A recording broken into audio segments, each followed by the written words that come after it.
నమస్తే, welcome to our channel. ఆంధ్రప్రదేశ్లో పోలీసులకు సిఐడి అధికారులకు స్పెషల్ ట్రైనింగ్ ఇవ్వడానికి సుప్రీంకోర్టు న్యాయవాదిని ఆంధ్రప్రదేశ్కి రప్పించారని చెప్పి జగన్మోహన్ రెడ్డి చంద్రబాబుపై అయితే విరుచుకుపడుతున్నారు.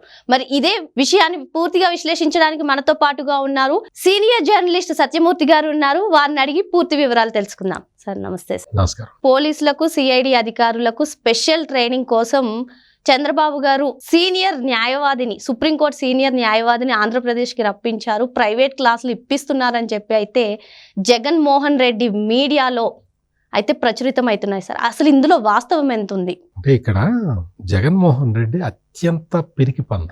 అంటే ఎక్కడ ఏమి జరిగినా కానీ అది తనను ఉద్దేశించి జరుగుతున్నట్టు ఒక భ్రమంలో బతికే ఒక పిరికి పంద. అస్సలు ధైర్యం లేదు. సిచ్యుయేషన్ ఎట్లా వచ్చినా కానీ దాన్ని ఎదుర్కోవాలి అనే ధైర్యం ఉండాలి లీడర్కి. అసలు అటువంటి ధైర్యం లేదు. ఇప్పుడు సుప్రీంకోర్టు లాయరు ఆయన సిద్ధార్థ లోద్రా అనుకుంటా, ఆయన వచ్చారు, ట్రైనింగ్ ఇచ్చారు లేదో మనకు తెలియదు, ఎవరికి తెలియదు. జగన్మోహన్ రెడ్డికి తెలుస్తుంది. ఒకవేళ నిజంగా అది నిజమైనా ఒక సుప్రీంకోర్టు న్యాయవాది వచ్చి పోలీసులకి ట్రైనింగ్ ఇవ్వటంలో తప్పేంటి? మామూలు పరిస్థితుల్లో అయితే పోలీసులు కేసు కట్టగలుగుతారు, పోలీసులు దాన్ని కోర్టు దాకా తీసుకెళ్ళగలుగుతారు, పోలీసులు దానికి కన్విక్షన్, నేరస్తుడికి శిక్ష పడేలాగా చేయగలుగుతారు. కానీ ఆంధ్రప్రదేశ్లో ఒక వింత జీవి ఉన్నది. ఆ వింత జీవి వైఎస్ జగన్మోహన్ రెడ్డి. ఈ వింత జీవి ఏం చేస్తుందో ఎవరికి తెలియదు. మనం చూస్తున్నాం కదా, మనం చాలా రోజుల నుంచి చూస్తున్నాం. పెద్ద పెద్ద కేసుల్లో నిందితులు వాళ్ళకి అరెస్టు కావటానికి ముందరే అరెస్టు నుంచి తప్పించుకుంటున్నారు, ముందస్తు బెయిల్కి వెళ్తున్నారు, కింది కోర్టుకి వెళ్తున్నారు, కింది కోర్టులో కొట్టేస్తే హైకోర్టుకి వెళ్తున్నారు, హైకోర్టులో కొట్టేస్తే సుప్రీంకోర్టుకి వెళ్తున్నారు, సుప్రీంకోర్టుకు ఒకసారి 2 సార్లు తిరుగుతూనే ఉన్నారు, కోట్లాది రూపాయలు ఖర్చు పెడుతున్నారు.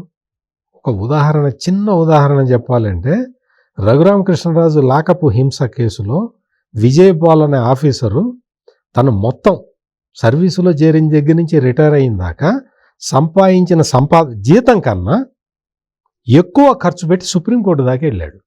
ఎట్లా వెళ్తాడు? అంటే ఈ వింత జీవి ఉంది కదా, ఎవరు? జగన్మోహన్ రెడ్డి.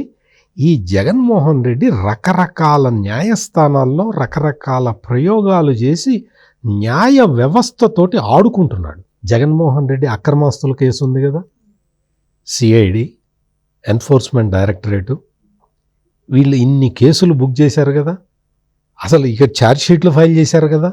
మరి కేసులు ట్రయల్ ఎందుకు స్టార్ట్ కావట్లేదు? ఎందుకు స్టార్ట్ కావట్లేదంటే, ఇక్కడ ఈ కేసుల్లో జగన్మోహన్ రెడ్డి అక్రమ ఆస్తుల కేసులో ఉన్న నిందితులు ఒక్కొక్కళ్ళుగా డిశ్చార్జ్ పిటిషన్ ఫైల్ చేస్తూ ఉన్నారు. ఆ డిశ్చార్జ్ పిటిషన్ ఒక్కొక్క దాన్ని డిస్పోజ్ చేయాలి అంటే, దాన్ని పరిష్కరించాలి అంటే జడ్జీలు మొత్తం ఒక ట్రక్ నిండా డాక్యుమెంట్లు ఉన్నాయి. ఆ డాక్యుమెంట్లన్నీ చదువుతూనే ఉండాలి. అవన్నీ చదివితే తప్ప డిశ్చార్జ్ పిటిషన్ని డిస్పోజ్ చేయలేరు. అట్లా కొన్ని వందల డిశ్చార్జ్ పిటిషన్లను ఫైల్ చేయించాడు. చట్టంలో ఒక క్లాజ్ ఉంటుంది, నన్ను అక్రమంగా అన్యాయంగా కేసులో పెట్టారు సార్, నాకేం తెలియదు, నేను అమాయకుడిని, నన్ను ఈ కేసు నుంచి తీసేయించండి అని అభ్యర్థించటానికి ఒక నిందితుడికి చట్టం, మన భారత శిక్షాస్మృతి కల్పించిన వెసులుబాటుని జగన్మోహన్ రెడ్డి ఇట్లా వాడుకుంటున్నాడు. ఇట్లా డిశ్చార్జ్ పిటిషన్లు వేయొద్దు అని చెప్పలేరు, వేస్తే వాటిని పరిష్కరించాలంటే టైం పడుతున్నది. ఏం చేయాలో అర్థం కాక సుప్రీంకోర్టులోనే పెద్ద క్వశ్చన్ మార్క్ ఉన్నది. అంటే భారత న్యాయ వ్యవస్థని ఈ వైట్ కాలర్డ్ నేరాలు చేసే జగన్మోహన్ రెడ్డి సవాల్ చేస్తూ ఉన్నాడు. He's challenging the entire judiciary system. మరి అటువంటి ఒక వింత జీవిని పెట్టుకొని మరి ముఖ్యమంత్రిగా ఉన్న చంద్రబాబు నాయుడు ఎన్ని జాగ్రత్తలు తీసుకోవాలి? ఆ జాగ్రత్తల్లో భాగంగా పోలీసులకి, లేకపోతే సిఐడిలకు పోలీసులే, వాళ్ళకి ఏదన్నా ఒక ఇది ఇస్తే ఇప్పించి ఉండొచ్చు. అందులో పెద్ద సమస్య, డౌట్ ఏమీ లేదు. అసలు వాస్తవంగా పోలీసులకి ఇయర్లీ మీటింగ్స్ ఉంటాయి, ఇయర్లీ వార్షిక సమావేశాలు ఉంటాయి. వాళ్ళకి అందులో చట్టం గురించి రీఓరియంటేషన్ చేస్తారు. పబ్లిక్ ప్రాసిక్యూటర్లు వెళ్ళి, అయ్యా మీ జిల్లాలో కన్విక్షన్ రేటు తక్కువగా ఉంది, మీరు కన్విక్షన్ రేటు ఎక్కువ, కన్విక్షన్ రేట్ అంటే శిక్ష పడటం, శిక్ష పడే కేసులు తక్కువగా ఉన్నాయి, అవి పెంచుకోవాలంటే మీరు ఈ జాగ్రత్తలు తీసుకోండి అని పబ్లిక్ ప్రాసిక్యూటర్లు, గవర్నమెంట్ లీడర్లు వీళ్ళు వెళ్ళి చెప్తారు. ఇది ఒక ప్రాసెస్. ఇందులో పెద్ద ఆశ్చర్యం, జగన్మోహన్ రెడ్డి ఆశ్చర్యం వ్యక్తం చేసి సాక్షిలో రాసే అంత సీన్ ఏమీ లేదు ఇక్కడ. It is a natural. Siddhartha Luthra వచ్చారో లేదో నాకు తెలియదు, ఒకవేళ వచ్చిన తప్పు లేదో అంటున్నాను నేను. ఒకవేళ వచ్చి శిక్షణ ఇచ్చినా సరే మరి జగన్మోహన్ రెడ్డికి ఎందుకు అంత భయం? అదే చెప్తున్నా, జగన్మోహన్ రెడ్డికి భయం.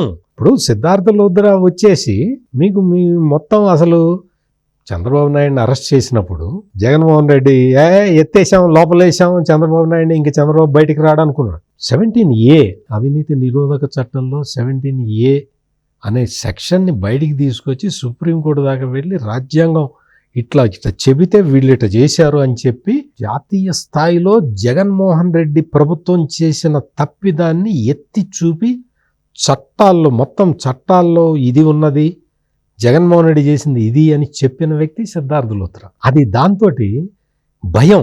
సిద్ధార్థ లూథ్రా వస్తున్నాడంటే భయం, చంద్రబాబు నాయుడు వస్తున్నాడంటే భయం, పవన్ కళ్యాణ్ వస్తున్నాడంటే భయం, లోకేష్ రెడ్ బుక్ రాస్తున్నాడంటే భయం. ఇన్ని భయాల మధ్య బతుకుతున్నాడు జగన్మోహన్ రెడ్డి.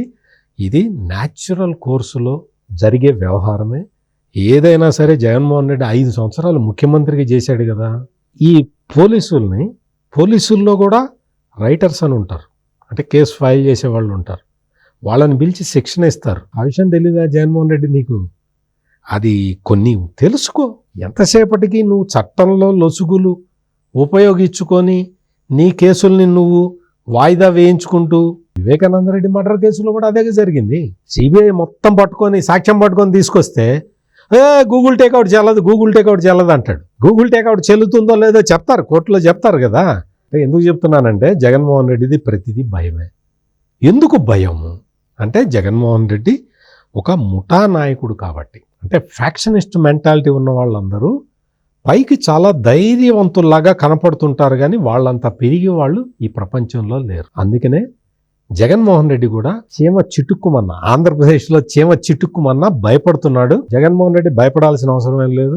నీ దగ్గర లక్షల కోట్ల రూపాయల ఆస్తులున్నాయి, నీ దగ్గర చాలా పెద్ద అడ్వకేట్లు ఉన్నారు. సుప్రీంకోర్టులో ఒక్కొక్క కేసుకి 10 మంది సీనియర్ మోస్ట్ అడ్వకేట్లని పెట్టుకునేంత ఆర్థిక స్తోమత నీ దగ్గర ఉంది. కంగారు పడమాక. ఇదేదో పోలీసులు వాళ్ళు ఏదన్నా ట్రైనింగ్ ఇచ్చుకుంటారు, నువ్వు కంగారు పడాల్సిన అవసరం ఏం లేదు. ఇదండి జగన్మోహన్ రెడ్డి మీడియాలో వస్తున్న వార్తలపై వాస్తవం. Thank you sir. నమస్కారం.